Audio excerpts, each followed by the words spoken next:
Family members of a rancher shot dead by two Adams County deputies are sharing their story this afternoon. Yeah, the daughter and the son-in-law of Jack Yantis are getting ready to give a statement at their family ranch. Let's listen in. That's just yours.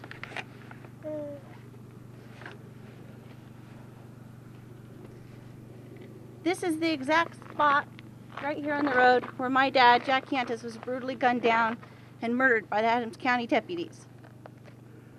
The road has been washed twice. It rained for a night and a day, and his blood still remains here on the road.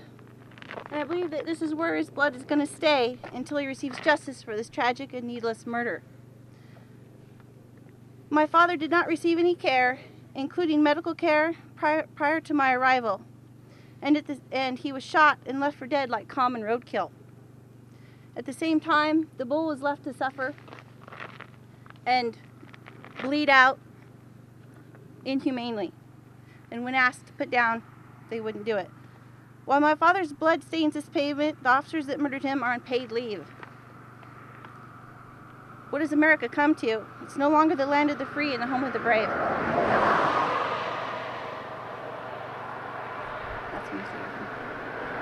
I just want to know what the sheriff in Adams County is going to do for his 9-month-old grandson, his 12-year-old grandson, and there's another grandson that's not here. I mean, you know, these boys are left here. He don't even know what happened yet, and Jack was a very big part in his life already. That's what I want to answer.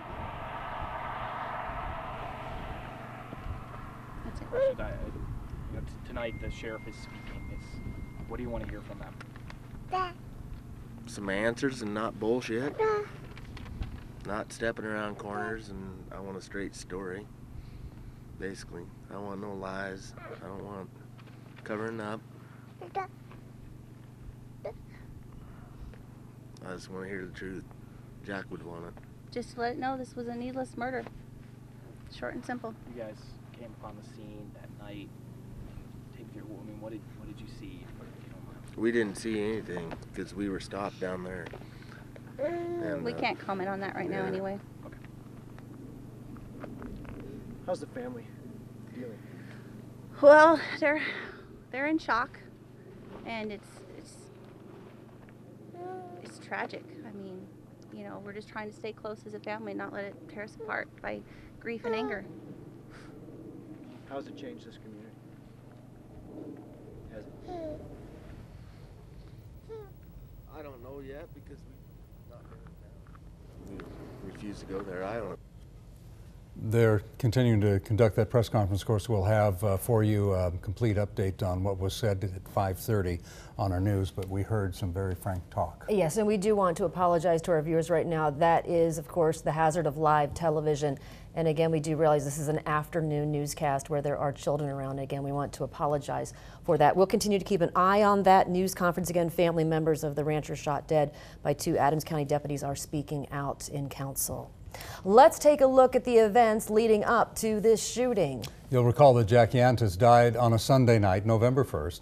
Idaho State Police say at about 6:45 that night, a Subaru wagon with two people inside hit a bull on Highway 95 just north of Council, and that's right outside of the Yantis Ranch, right where you saw the press conference being held. Emergency responders say when they arrived, the bull acted aggressively towards them as they tried to help the crash victims.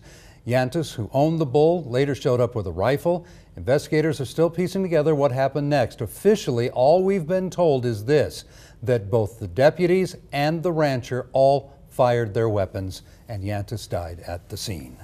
Now, later tonight, Adams County Sheriff Ryan Zollman will hold a town hall meeting to discuss the shooting. It starts at 7. It's at the Assembly of God Church in Council.